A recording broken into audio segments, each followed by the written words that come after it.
Okay, we can start, Professor. Yeah, okay. Dear Professor, dear guests, thank you for being here. Welcome to online conference of NINTO, New International Order Initiative, on the Western Saharan issue. Today, we feel privileged to listen the lecture of Professor Dr. Belkacem Iratli, who is one of the best experts on this matter that we could possibly find. He is a political sciences and international relations professor and former dean at Université d'Alger and member of Algerian Committee of Solidarity with the Sahrawi people, CNASPS. The title of his presentation is Western Sahara, Historical Background, Conflicting Attitudes, and Future Prospects.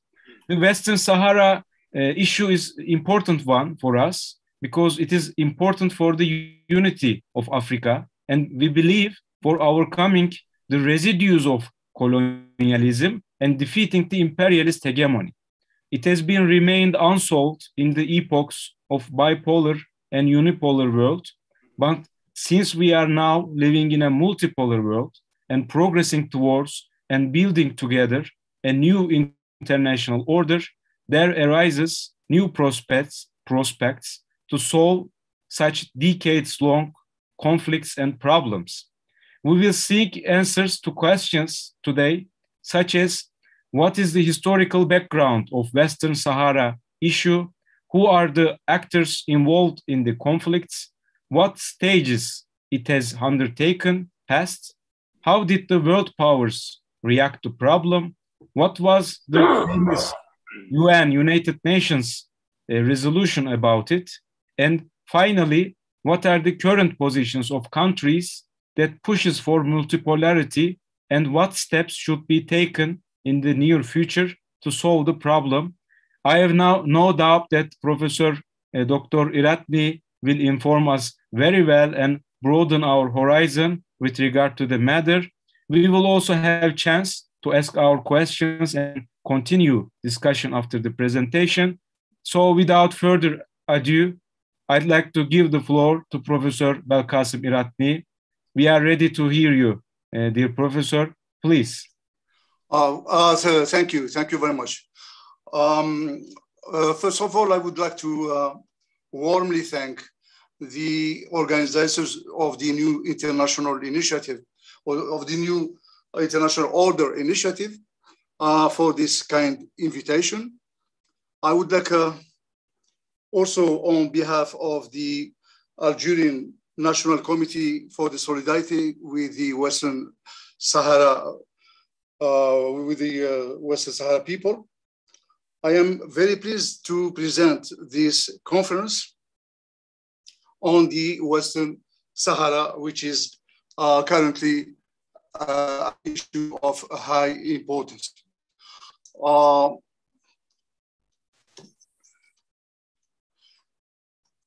Preliminary remark, I would like to say that large parts of this conference have been drawn from my earlier publications. One is a book chapter on the Sahrawi people's quest for self-determination, which was issued in 2015. And the second one is the Arab League and the Western Sahara conflict, which was published by a Portuguese review called Africana Studia in first semester of 2018. So this so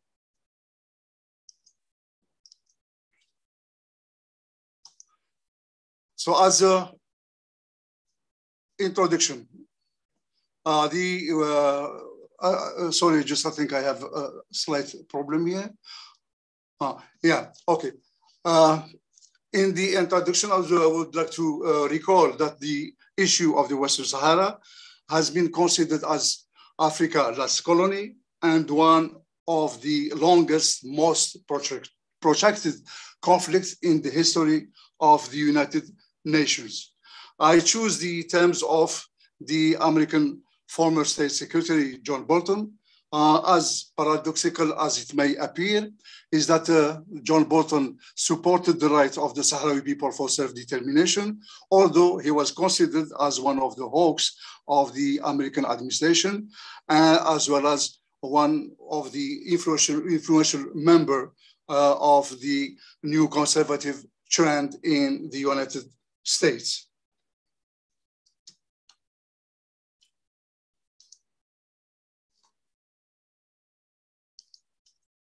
So this presentation is divided into three main parts. The first one would assess the history of the Western Sahara. So it is a history of a people who faced both Spanish colonization and then Moroccan claims. The second part, we concern the process of taking over of this territory by Morocco after Spain relinquished this territory in 1975 through the Madrid Agreement. So Spain gave this territory to Morocco and to Mauritania.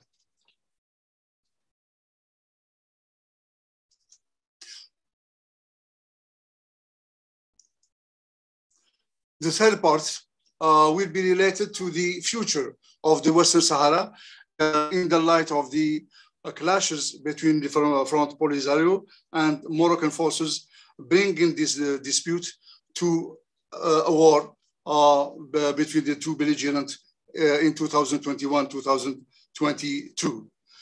This part also will ascertain the future prospects of the Western Sahara conflict in the light of the implications of the war in Ukraine, as the Western Sahara may be considered as one of the hottest contention issues of the extension of the looming new East-West Cold War in Africa.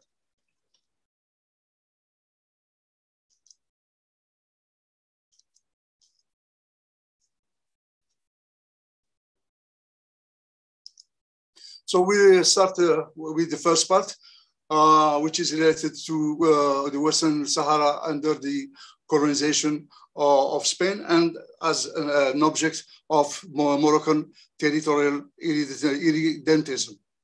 So as you see on the screen, the Western Sahara is situated on the Atlantic shore of the northwestern Africa and stretching over 260,000 square kilometers. And like I mentioned earlier, this this territory has been the object of dispute between Morocco and the nationalist movement of the Polisario Front, which claims to represent the Sahara people ever since 1975.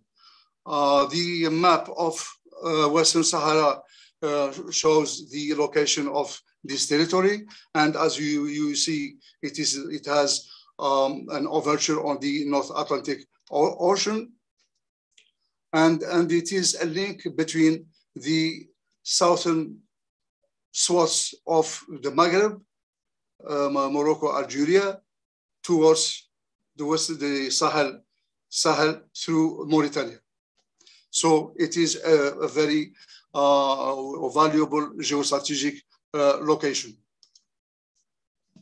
At the end of 1975, Spain, presumably the colonial power, had withdrawn from this territory without implementing its mission as a former colony to carry out a referendum over the right of the Sahrawi people for self-determination, according to the numerous resolutions taken by the United Nations.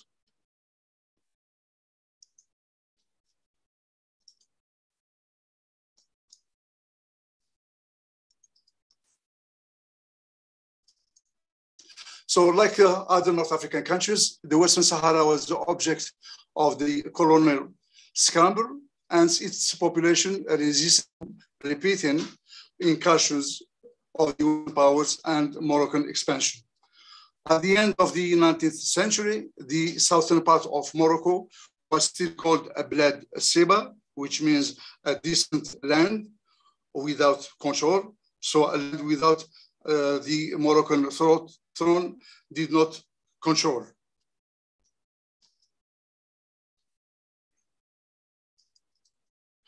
In 1895, a treaty was signed between Morocco and the British authorities, stipulating that no power will make claims on the territory extending from Wad Dara to Cape Bokhador, called Tarfaya, because these territories belong to Morocco. This treaty was one of the documents which Morocco has displayed before the International Court of Justice in 1955 in order to sustain its claims over these territories.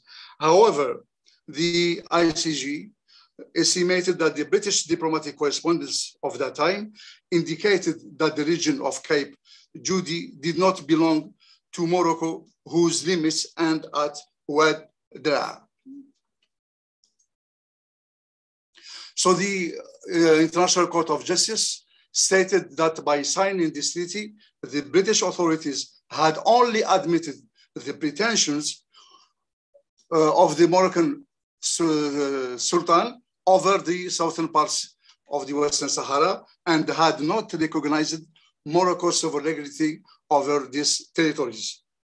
And to the famous question submitted to CIG by Morocco, by King Hassan himself in 1975, the question was the Western Sahara territory really subject to no state, which means terra nullius, with no authority, with no control, when the Spaniards colonized it? And if not, what legal ties linked these inhabitants to those of Morocco and Mauritania? The International Court of Justice issued a consultative statement in 1975, stipulating that while there were indeed links between the Moroccan Sultan and the inhabitants of parts of the Western Sahara and similar ties with Mauritania,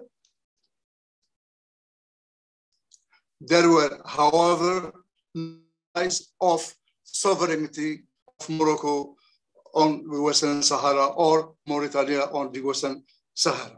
And you can find this avis consultative online.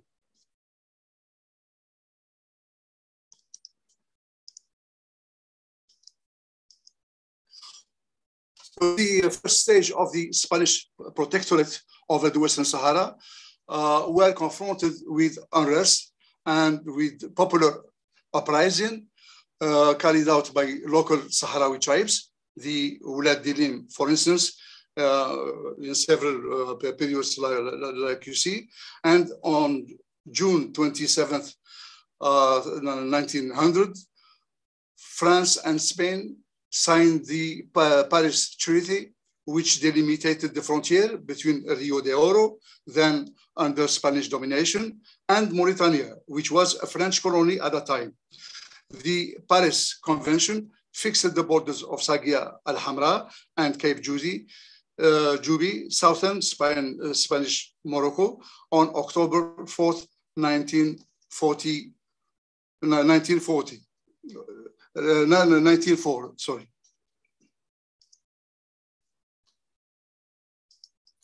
So the Sahrawi resistance against Spanish occupation of the Western Sahara began to emerge with the call made by a chief called Ma al-Ainin in 1895, after he had succeeded in setting up a powerful Sahrawi Ribat, urban and military center in Smara.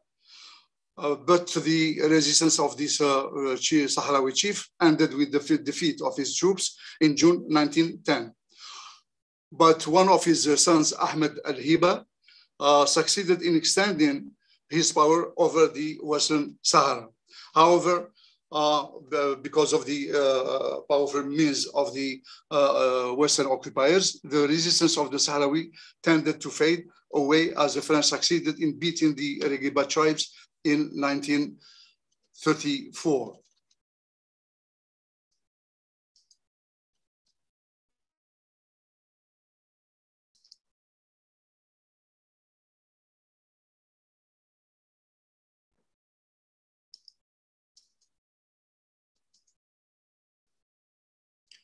So the Spanish colonial authorities succeeded in completing their control of the Western Sahara with the support of auxiliary forces, which were recruited among the local nomads.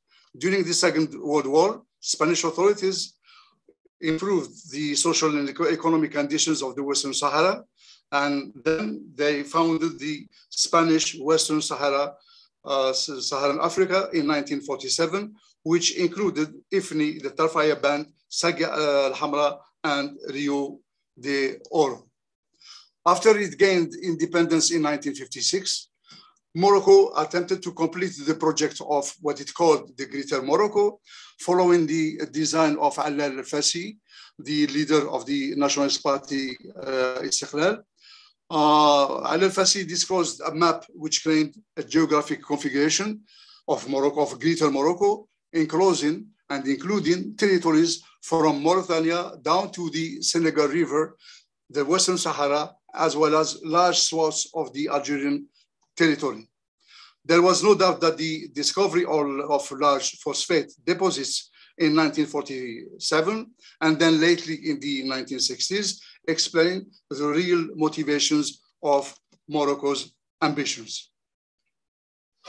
And in parallel, the Sahrawi nationalism came to strengthen and to consolidate against Spanish colonial domination and against the pretensions of Morocco.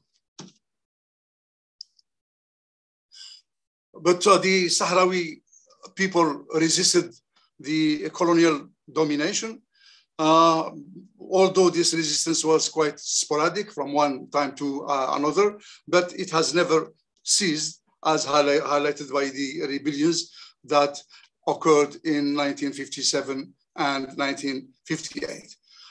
It is true that some movements to fight Spanish colonialism were created, but they did not last, and it was El Frente Popular de Liberación de Sagia al-Hamra y Rio de Oro, in English acronym Population Front of Liberation of Sagia al-Hamra and Rio de Oro Polisario, founded in 1973 by Al-Wali Mustafa Sayyid, considered as a martyr of the Sahrawi cause, which militated for the independence of the Western Sahara from Spanish colonial rule.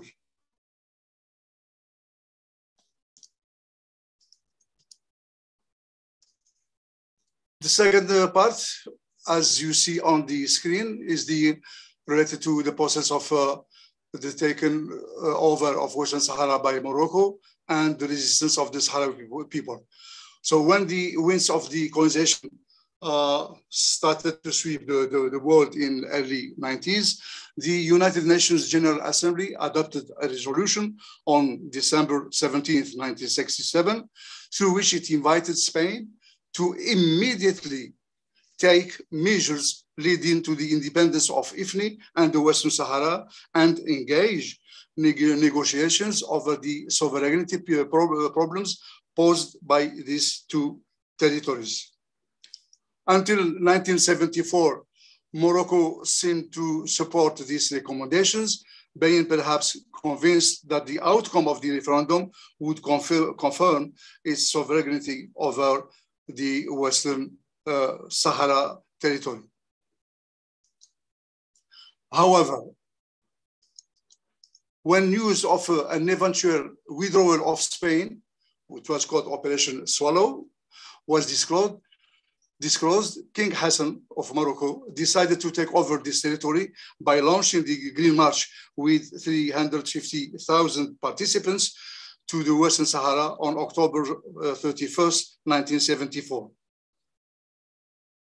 Morocco and Mauritania obtained from Spain a partition of this territory through the Madrid agreements concluded in November 14, 1975, during the agony of the Spanish president at the time, Franco. Just here to remind, if really the Western Sahara belonged to Morocco, so why the king of Morocco, King Hassan II at the time, accepted to have the Western Sahara divided with Mauritania? So this is pending question which needs a response. Mauritania withdrew from the part of the Western Sahara, which it had occupied through the agreement of Madrid 1975. So it withdrew from this territory in 1979, or it withdrew from a portion of this territory following a peace treaty signed with the Polisario Front. But later, this portion was annexed by Morocco. Since then, since the takeover by Morocco of the Western Sahara, the Polisario Front intensified its effort to alter what is called the fait accompli, the established fact. And Algeria supported the right of the Sahrawi people for self-determination ever since the United Nations has recognized this right.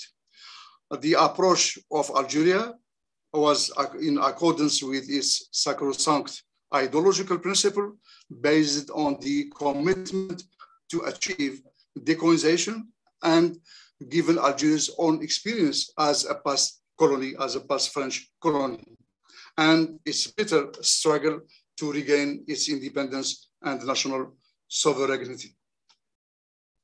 And Algeria has maintained that the Western Sahara problem is a problem between Morocco and the Polisario Front. And Algeria came to provide multifarious various support to the fight of the Polisario Front.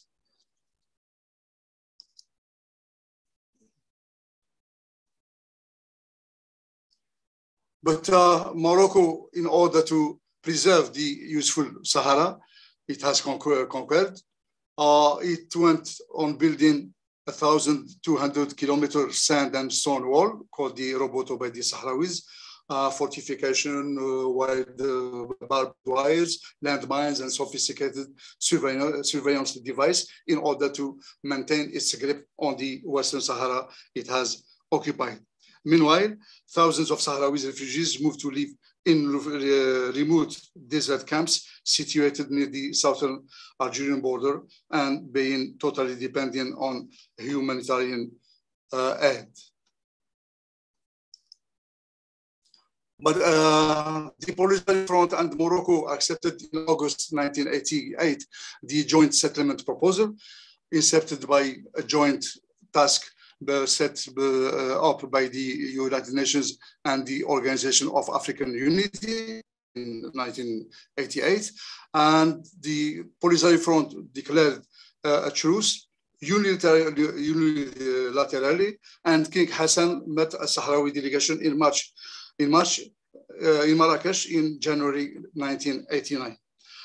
This plan received the approval of the UN Security Council, and this council dispatched to the Western Sahara the MINURSO mission in 1981 in order to monitor a ceasefire between the belligerent parties and organizing the long-stalled referendum on self-determination. The referendum was due to be held no later than February 1992, but this process failed because of disagreements between Morocco and Polisario Front over the size of the voting population, but mostly because of the Moroccan the decision to maintain its control on the Western Sahara. However, the real reasons behind Morocco's blockade of the countdown of the referendum were probably linked to the uncertainty of the referendum outcome. In fact, Morocco wanted nothing else. Morocco wanted nothing else but that the referendum confirms its annexation of the Western Sahara territory. Despite several initiatives made by the UN Secretary General Kofi Annan in 2002 and the two plans incepted by James Baker, the United Nations envoy to the Western Sahara in 2002 and 2003.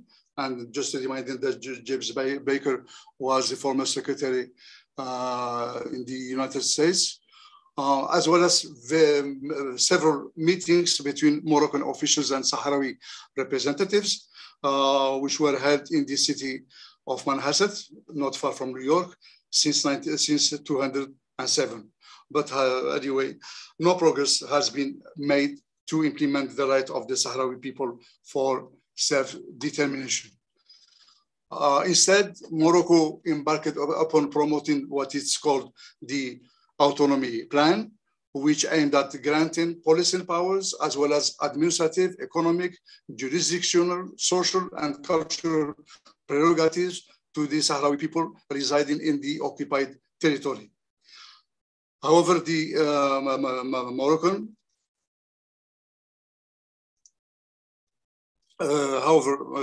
Moroccan state kept its power in what he mentioned, the legal royal domain, especially defense, external relations, and the constitutional prerogatives of His Majesty of the King, which means that the Western Sahara people will remain under the sovereignty of Morocco, which the Polisario Front and its population never accepted.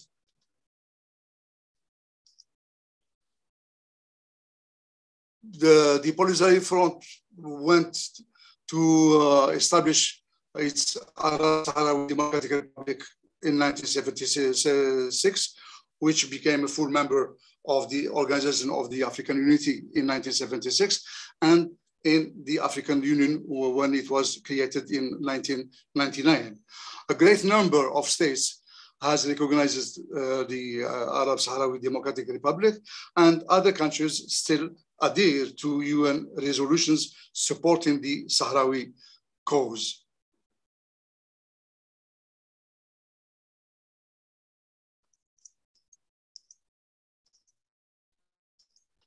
The growing resistance of the Sahrawi living in parts occupied Morocco has never ceased, as highlighted by protests, riots, hunger strikes, and clashes with Moroccan security forces in May 2005, and the revolt of young Sahrawis at the camp called Gdim Izik in October 2010.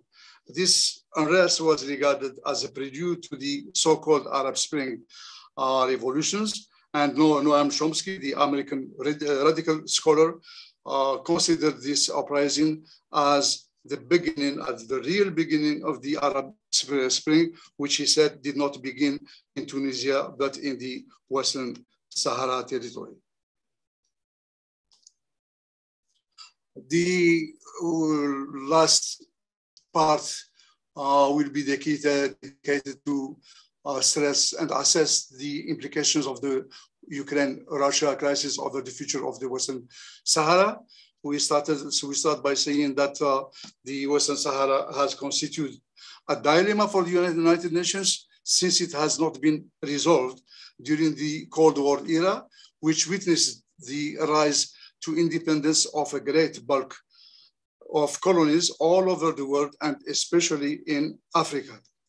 However, unlike many former colonies, the Western Sahara was not under the domination of powerful Western empires like Britain and France, which were real international powers and not like Spain.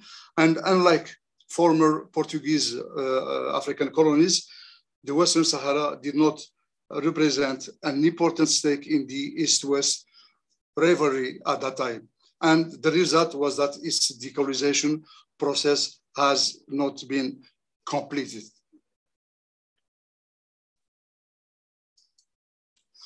The members of the United Nations Security Council have adopted a more or less balanced attitude towards the Western Sahara issue in order to manage the good relations they enjoyed with Morocco and Algeria. And Algeria's regional status may be enhanced because this country will be quoted by Europe in terms of access to stable energy sources. Algeria accounts for 11% of European natural gas imports, and Turkey represents 37% of Algeria's liquefied gas. So, under the light of the war in Ukraine, Algeria's position will be strengthened because it will be considered again as a stable source for the imports in energy for Europe in particular. Algeria has been also praised for its military might, military capabilities, and counter-terrorism expertise that was gained when fighting terrorism alone in the 1990s in order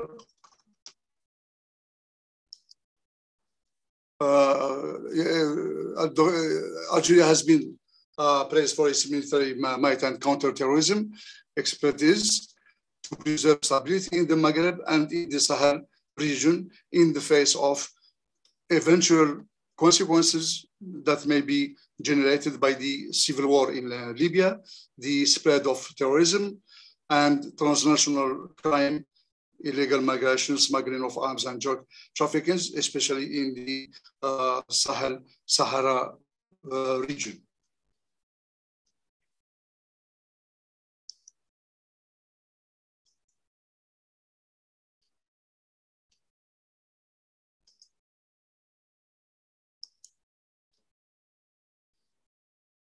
It is possible the Western Sahara may become a hot issue in the eventuality that Africa may turn to be one of the theaters of the new East-West Cold War that is looming as possible consequences of the Ukraine-Russia crisis. Ingredients for this possibility already exist. There are renewed violent skirmishes between the Polisario Front and the Moroccan forces in 2021 because of Morocco's operations in the disputed border and abuse of human rights in the occupied Sahrawi territory, according to the statements disclosed by the Polisario Front. Tensions between Algeria and Morocco escalated in 2021 as Algeria accused its neighbor, Morocco, of destabilization attempts and threats to its national security with Israel's assistance after Morocco's recent establishment of diplomatic relations with this country.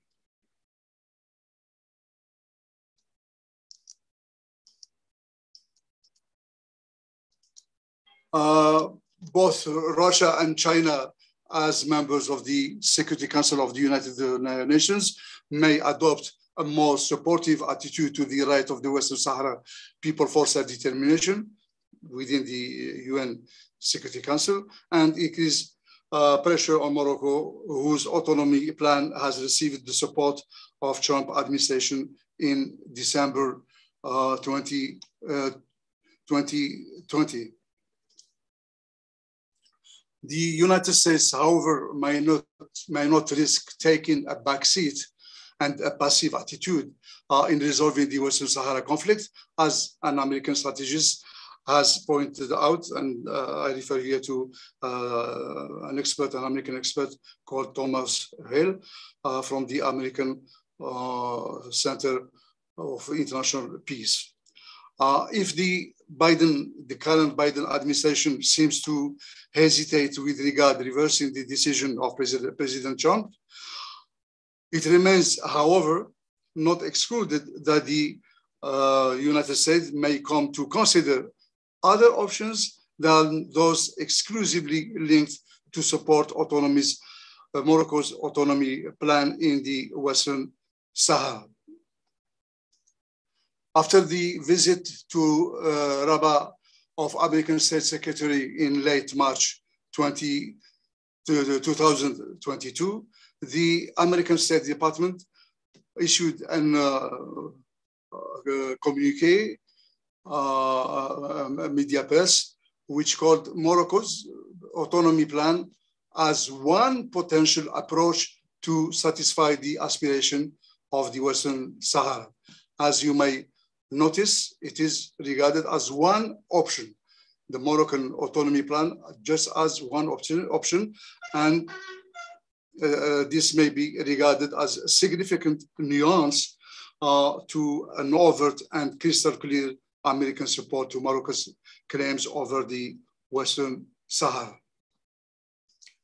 The Polisario Front declared in 2021 an end to UN brokered ceasefire agreement with Morocco, which was signed, like I said, in 1991, and threatened to return to armed struggle against Moroccan forces that had entered the Guerguerat coastal border point with Mauritania, an United Nations patrolled buffer zone.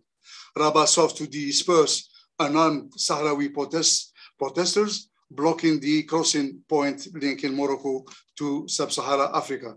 In reaction, the Polisario Front declared that the clash was no longer about protest, but about a complete Moroccan withdrawal from the Western Sahara. As a conclusion, the Western Sahara enjoys an important strategic location, like I mentioned earlier, with this location on the coastal over the Atlantic Ocean. This territory has natural resources such as phosphates, iron ore, and in particular, a huge fisheries potential and probably hydrocarbons.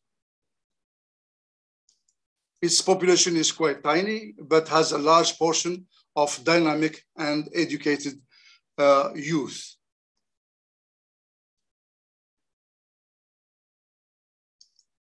So these assets would enhance the status of the Western Sahara in the light of the expected increase of world's demand on Africa's raw materials.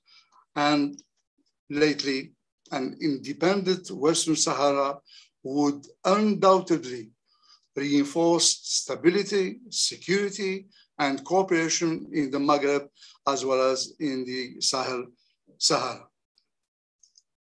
Thank you for your kind attention.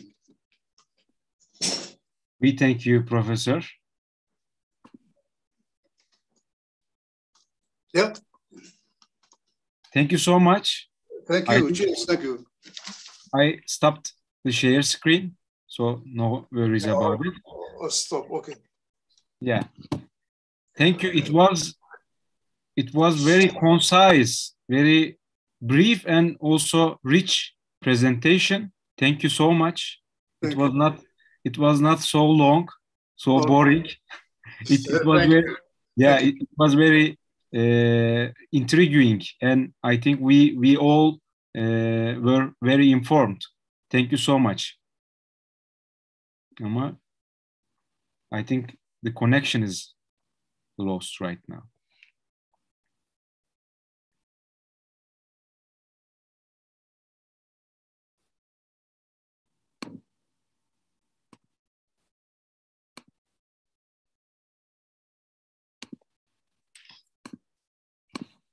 Can we pause the streaming for YouTube? I think yes, we should. Let's pause the stream. Yes, but we lost this broadcast. Let's stop it then. Oh, okay, Mr. No. Okay, again. Okay. Professor is connecting again.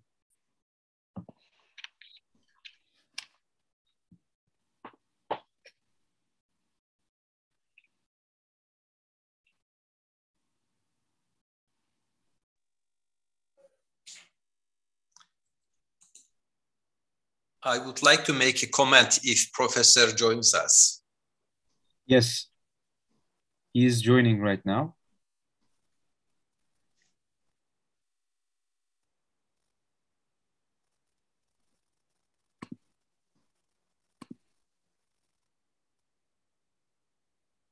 Professor, do you hear us? We cannot hear you because you are muted right now. And now? Yes. Okay. Yes, clear. Welcome back. Well, I'm sorry for this slight no. wrong manipulation. Yeah, no worries. Now it is time for the session, question and answers. I think our head of International Bureau of Vatan Parti, Professor Dr. Semih Koray, wants to ask or comment on what you have presented. Professor,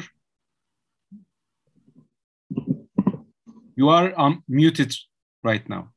Yes. Thank you very much, but Doğan Duyar before me wanted the floor. I mean, it's... Okay. First, let them first talk. And then okay. Mr. Doğan Duyar, please. Thank you, Professor Iratni. When you said John Bolton 98, paradoxal. So it was screaming. So I want to say 3 paradoxal also. So first, as far as I see, US politics depends on Algeria's politics. In 74, 75, there is period of Boumediene, Houari Boumediene, housing the anti-imperialist non-alignment movement, a member of the African Union. Those period, we see that 74, 75, 76, US by Kissinger, pushing the US, pushing the Morocco to the Sahara, Sahrawi region. So the first paradox, if we can call that period, when Boumediene period ends, and when we came to the 88, 90, 91, when there's the FIS, the Islamic salute, the Islamic movement in Algeria, when US want to destabilize, we see 1991, US is acting as if neutral in the UN Council. And then we see again 98, 2000 with the famous Bolton and the Baker period. It is the period of Bouteflika period. I mean, 98 is the date where the, let's say 92 to 96, 98 in Algeria, there was an opposition to the Western-backed, Western-imposed jihadist, this reactionary forces. Algeria was making struggle. So when in Algeria, the resistance, I mean, we can say even 92, because the January 92 in Algeria, it was the military and the people's power resisting to these reactionary forces, jihadist forces. And now we see that there is no, the famous referendum in the country. And then we see that after 98, when the Bouteflika came, we can call that period more Western influenced, or West could have influenced Algeria more. That period, we saw that little bit neutral politics like Bolton's. And now we see after let's say 2019, the Algerian changes, the ending up this last 20 and 40 years, let's call neoliberal politics now, a changing position towards for a more sovereign politics. Now we see that US came to the 74, 75. as neo-Boumediene politics in Algeria developing, we see that the US approach is changing. Do you agree this approach? Thank you. Thank you, Mr. Dogan. Do you hear me? Do you hear me? Okay. When I recalled the statement made by John Bolton, I did not refer to the evolution of the American position on the Western Sahara. I was just explaining that a person like John Bolton, which was regarded as a hawk in the American administration, somebody radical, far right even, and he was supporting the Western Sahara right for the self-determination, although he was considered as neoconservative trend, as one of the most influential member of this trend. So this is the paradox, that a person like John Bolton would support the Sahrawi peoples for self-determination.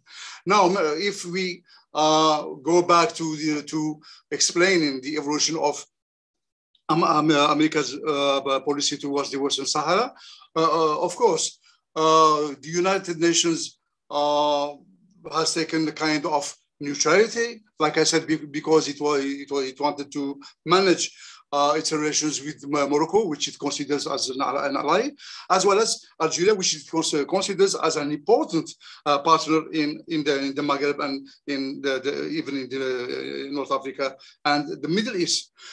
So just this statement surprised me as a scholar to see a conservative supporting the Western Sahara conflict. Well, the reason was that John Bolton worked with Baker for many years, and he was impregnated by the attitude of James Baker, which was supportive of the Western Sahara cause, which is, if we come back to the current situation, I think there is, like I noticed, a slight reverse of the position taken by the Trump's administration, which recognized the Moroccan authority over the Western Sahara. But now I think there is a slight change in the American policy, without, however, revising completely the Trump's decision. But because the United Nations tend now to see Algeria as a stable country, as a country that is contributing to stabilizing the Maghreb and North Africa. This is vital for the American interests, and Algeria has been quoted by Western powers and by America to be a source of energy for Western Europe, especially under the light of the Ukrainian war the war in Ukraine and the crisis of energy, which European countries are currently facing. So Algeria now is a kind of pivotal state which the US need in order to have this stabilization and this stability in North Africa.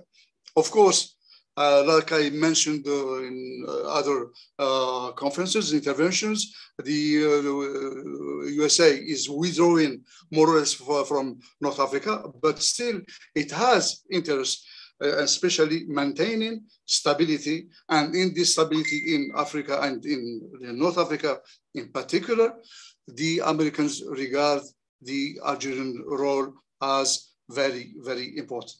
Thank you. Thank you so much.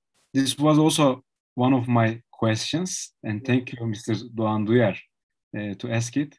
And now, Professor Semih Koray, please. Yes. I also wish to thank very much Professor Iratni for this enlightening presentation about Western Sahara. But the presentation was not only enlightening, telling us what all the details about Western Sahara, but it also opened up horizons and paved a solid ground for international cooperation, in my mind. Well, let me first say, in the 70s, it was the Turkish Worker and Peasant Party which followed the line of Vatan Party today. I was a member of that party, a proud member of that party as well. And I remember very well having wholeheartedly supported the Polisario Front in its struggle for independence and sovereignty. So, well, I can think of at least two more instances which look like very similar in essence to the Western Sahara issue. Well, one is the case with the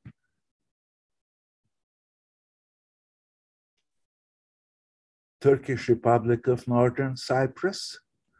The second one is the issue with Abkhazia, and the third one, the issue with Western Sahara. Now, I can think of three main reasons why these issues are, in essence, similar to each other. One is the plan that the Atlantic system, the West wishes to implement in all these three issues is very unnatural. It's not in compliance with the mainstream of history in those places. Abkhazia is not a natural part of Georgia. The Turkish Republic of Northern Cyprus, Cyprus is not naturally Greek, so the Turkish Republic of Northern Cyprus has the right to exist. And the same thing is with Western Sahara. Western Sahara is neither Moroccan nor Mauritanian, and all these three places deserve to be independent, to have their own sovereignty, and to struggle against the dictates of the Atlantic system and have the right of self-determination. That's one.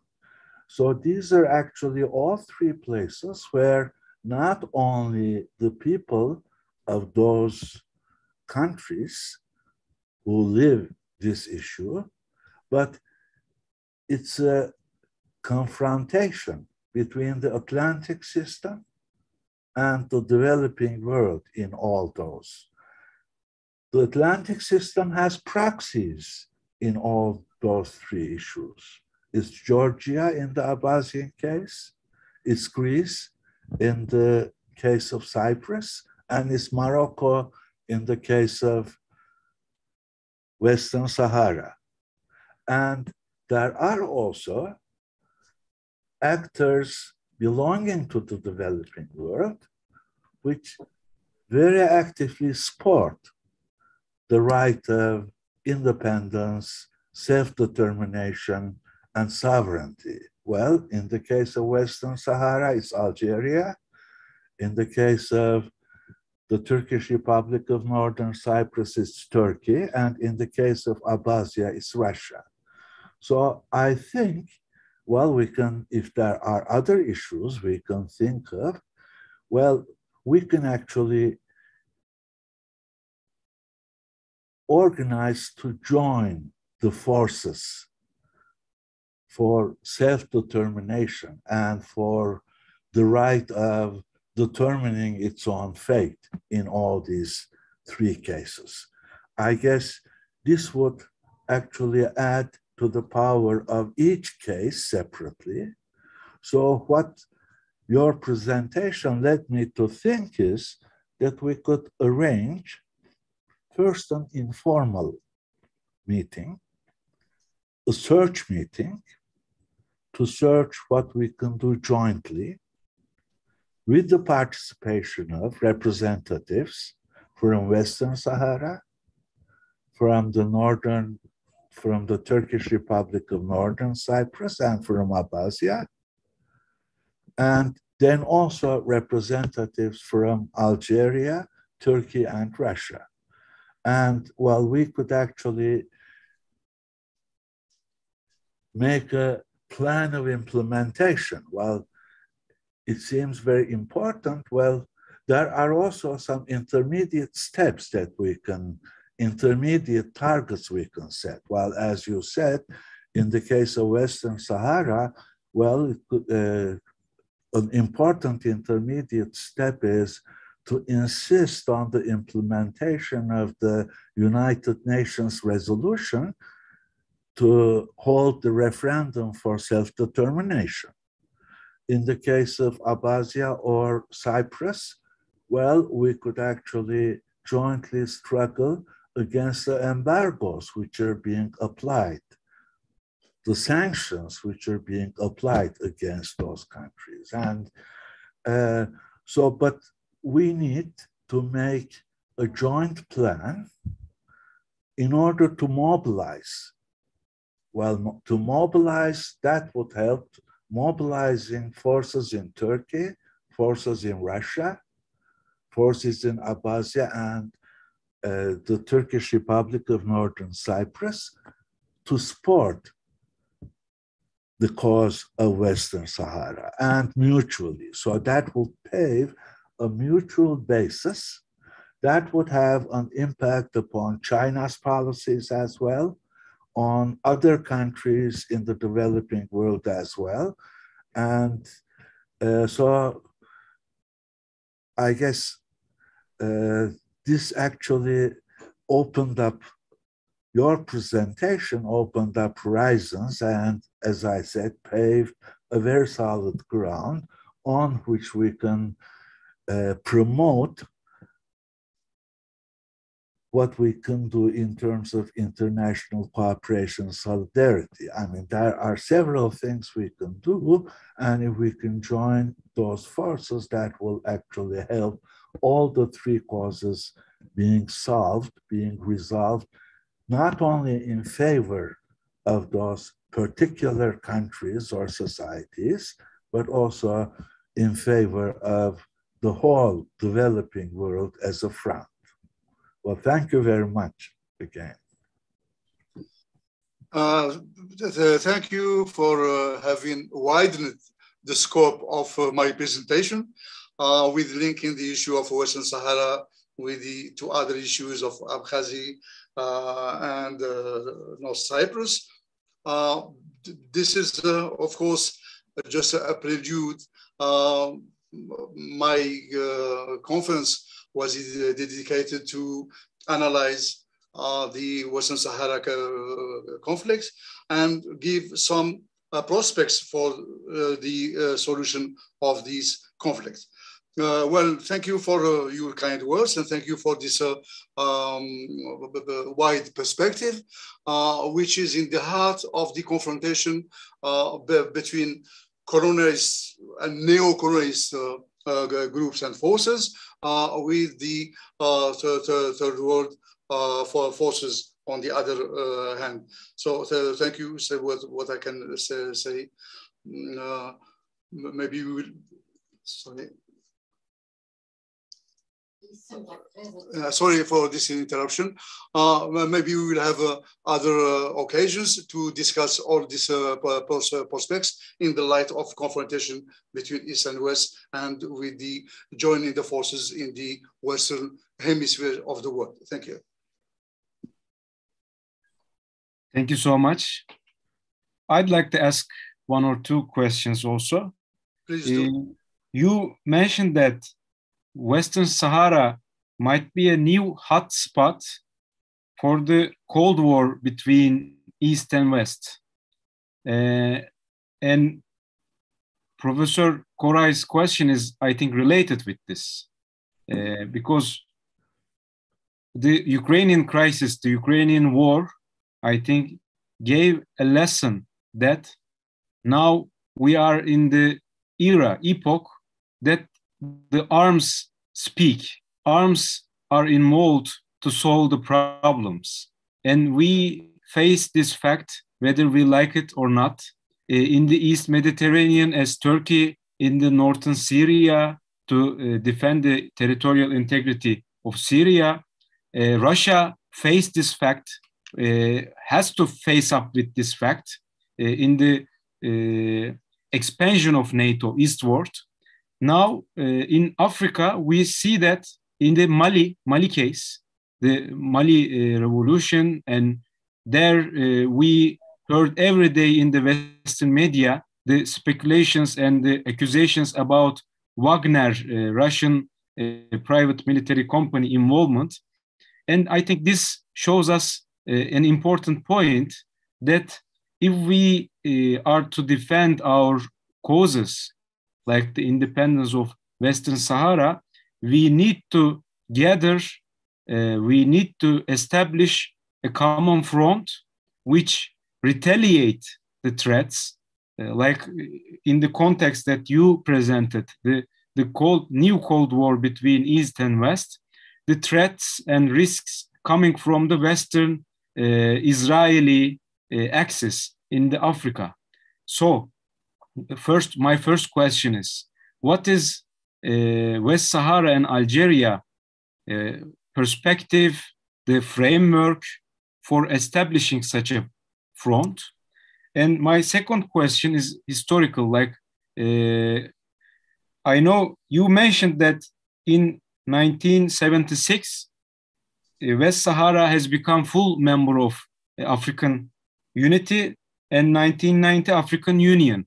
But we know that some members turned back this decision and withdrawn their recognition of Western Sahara. What was the reason behind it? And also, what is Algerian and West Saharan strategy to reverse this trend and make these African people, African nations recognize again West Sahara? Thank you for these two questions. I think, as I mentioned, we are in a changing world. There are some international mutations that have been the result of the war in Ukraine. But like I said, just a prelude. We are not now in a new international order, but we are moving towards a new configuration and the international configuration with these tensions between East and West. And when I say East means Russia, but as well the hemisphere, the southern hemisphere of the world, which is the former third world countries. So I think the confrontations will be on all levels, the ideological level, as well as on economic and eventually military, and it has started with the Ukraine crisis. With regard to the Western Sahara, both Algeria and the Polisario Front are, and they say, and they declared, they are committed to the resolutions of the United Nations, and they stick with these resolutions. Of course, in case of escalation of Moroccans' repression against the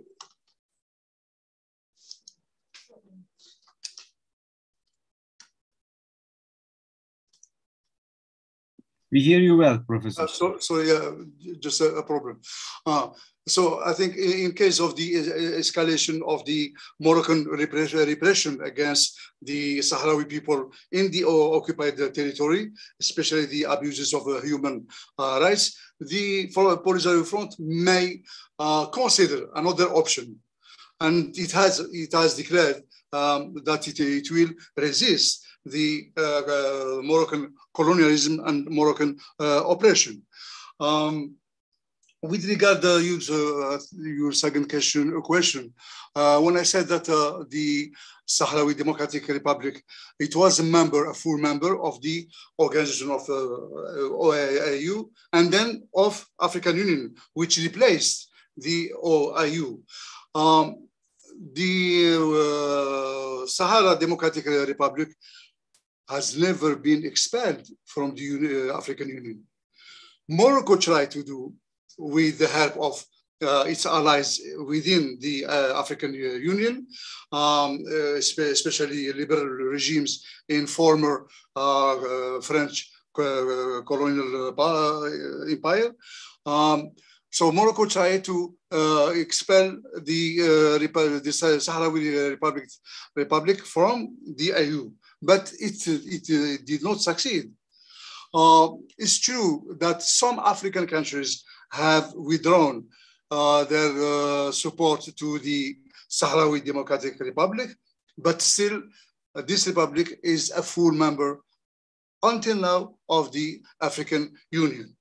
The alliance between Israel and Morocco was regarded as an impetus for exploding the African Union, and Morocco then will tighten its control over the Western Sahara in weakening the African Union. Maybe like you have followed the events with regard to the adhesion of Israel to the African Union as observatory member. So this question has been delayed. And there is a committee of African countries to discuss and debate this issue. But what is clear for now is that Israel is not a member, an observatory member of the AU. So this is thanks to the efforts of the Algerian diplomacy, as well as other African countries, especially South Africa, which support the right of the Western Sahara conflict. I said in my presentation that with regard the scarcity of raw materials, with regard the confrontation between East and West, Africa will be another theater of war by proxy.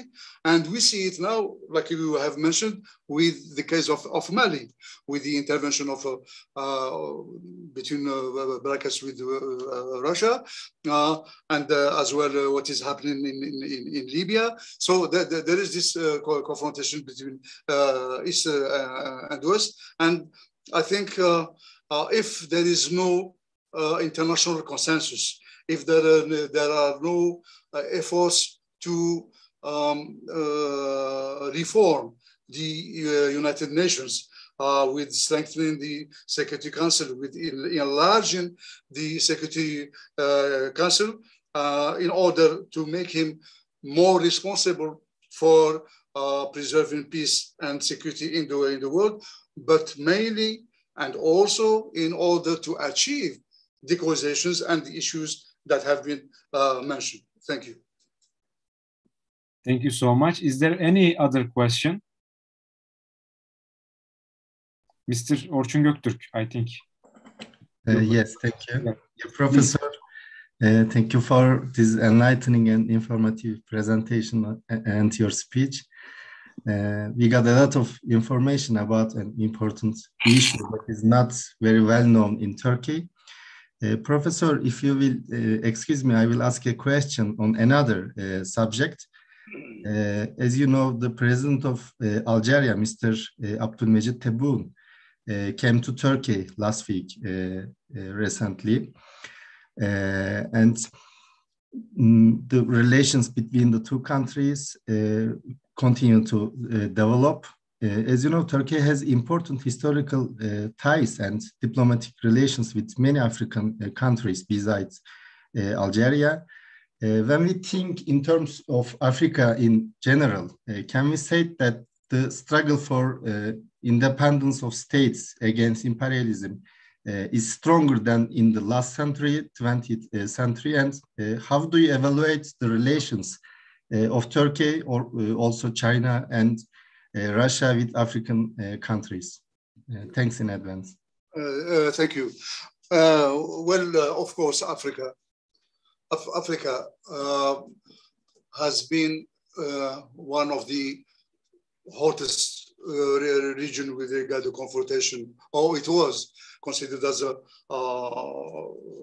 theater of tensions between East and West during the Cold War for many reasons. Like I said, ideological, raw materials, and the balance of power on the international scale.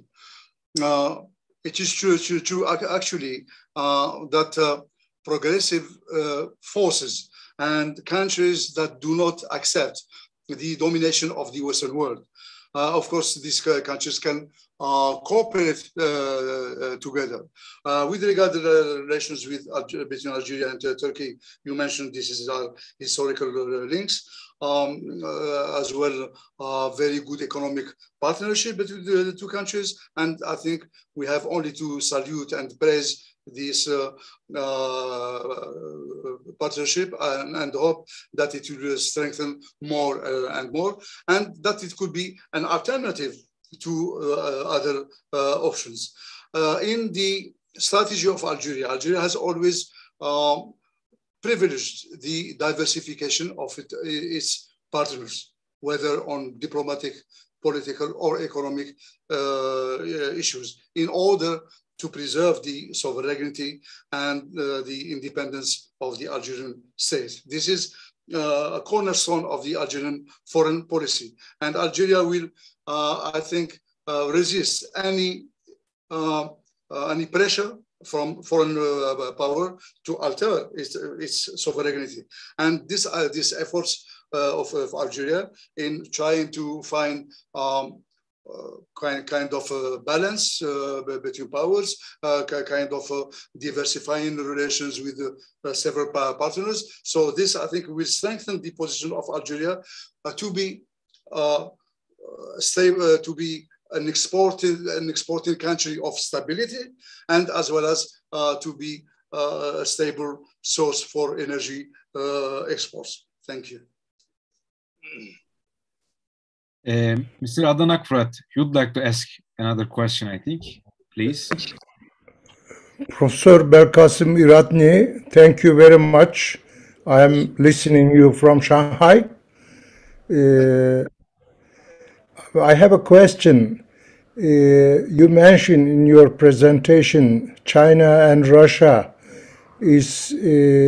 attitude is more friendly to Sahrawi Arab Democratic Republic. Is there any process for China to recognize Sahrawi Arab Democratic Republic, then take this issue to United Nations?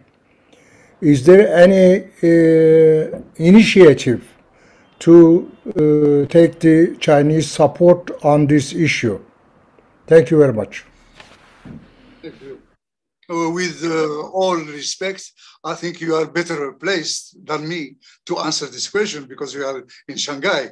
So, but let's say that neither Russia nor China have officially recognized the Moroccanity of the Western Sahara. They have never recognized officially. We perceive from their positions that they have kind of neutral, but without renouncing to support the right of the Western Sahara for self-determination in accordance to UN resolutions. So officially, both China and Russia, I think they support this right. There's no question. Now, we know that both countries have good relations with Morocco, and they have economic relations with Morocco. But still, maybe there may be a kind of change in the attitudes of both China and Russia under the light of the escalation of the tensions between East and West through the crisis in Ukraine.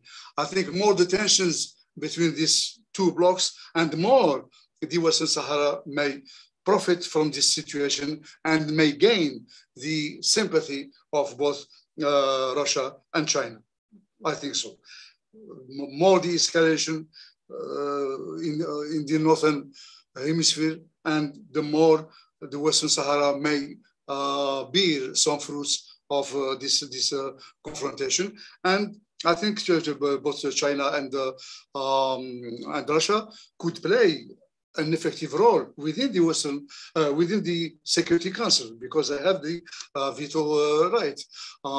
France has been able to use its veto on many occasions, enforcing some resolutions against the Sahrawi cause. But I think Russia and China could use as well their position, influential position within the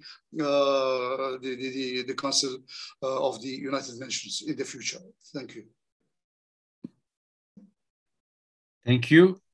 Is there another question? If not, yes. Mr. Doğan Duyar, please. I just want to recontribute. When I said that Bolton was I know that how you have quoted the US politics as a politician. I agree with you. Just when Adnan Akrat, he came from Turkey to Algeria 2001, he said, there is something wrong in Algeria for this Bolton. I remember 2001, he was in Algeria. We were together with this terrorism victims meeting in that period. He said, there is something wrong in Algeria. Why US, Bolton, James Baker, he was telling me. So in my previous speech, I said that the countries are acting to this question, not because it is a decolonization, etc., etc. I mean, not itself, but they are looking at their politics. We said. So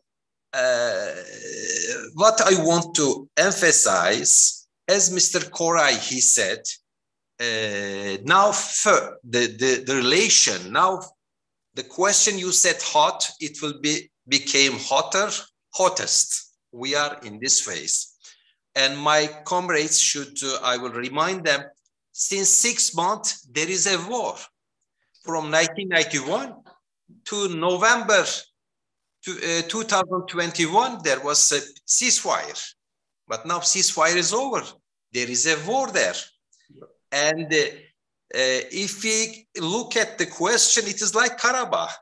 The Karabakh question was 91, the same date in both countries, and saying that this in Sahara, there should be a referendum, and other sides saying that please withdraw your forces to Armenia.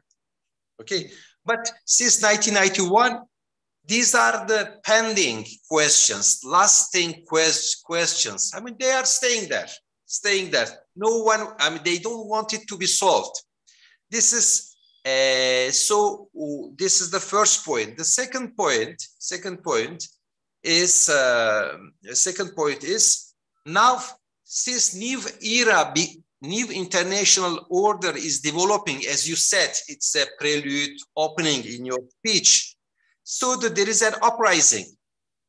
I mean, if you look at the November last year, I mean, it is not the Morocco who stopped the ceasefire.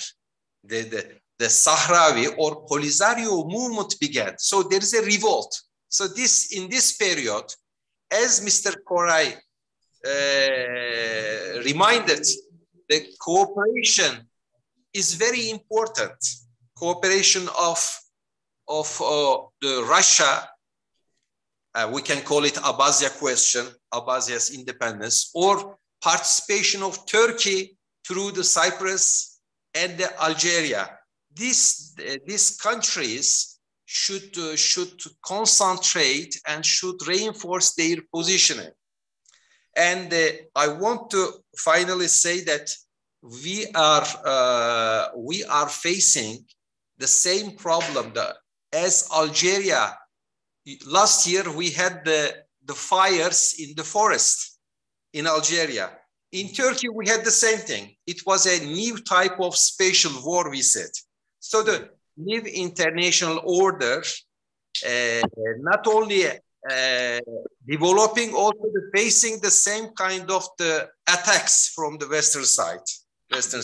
So we consider that the relation, if we are, I mean, now for Western Sahara people, they should mobilize maximum countries for their cause, and the Turkey, Russia may play an important role, as China, of course. I mean, these are the three countries mainly active in Africa, outside the Africa. So we would like to pay your attention to Cyprus issue, to Karabakh issue, and to the Abkhazia issue for the future. And I want to just final note, look, Bolivia, now some 85 countries recognized Sahrawi Republic, and then they withdraw. When you check their withdrawing dates, you can say like a tournesol paper, tournesol document. Bolivia, they recognize 2020. They say, no, we don't recognize. And 2021, after election, they say, yes, we recognize. The question. Or Libya, they know recognize. And when the Arab Spring begins, the 2011, they say, no, we don't recognize. Or Mali, 2009, they say, we don't recognize. Just before the Western influence. So it's a tournesol, one of the tournesol of the country's politics. Yes, a key for us. So I want to just re-emphasize, contribute to our President Semih Koray's focus, which is that the collaboration about the Cyprus issue, the Karabakh, or the Abkhazia issue, it is in the same line, and it is getting, and this Western Sahara, as you said, hot, it will get hotter. So we should work a lot on this subject. Thank you again. Thank you, Mr. Dogan. Cheers. Thank you so much, and I think that'll be all. We conclude our conference. Thank you so much, Professor Dr. Belkasim Iratni, to be with us for this excellent presentation. And this will be a source, not just this Zoom meeting. It is broadcasted on YouTube, Vatan Partisi'ni's YouTube account, and it can be revisited in the future. And this will be a valuable source for us on the West Saharan issue. Thank you so much. And we hope to see you next NINTO events. Thank you very much. Cheers. Bye-bye. Cheers.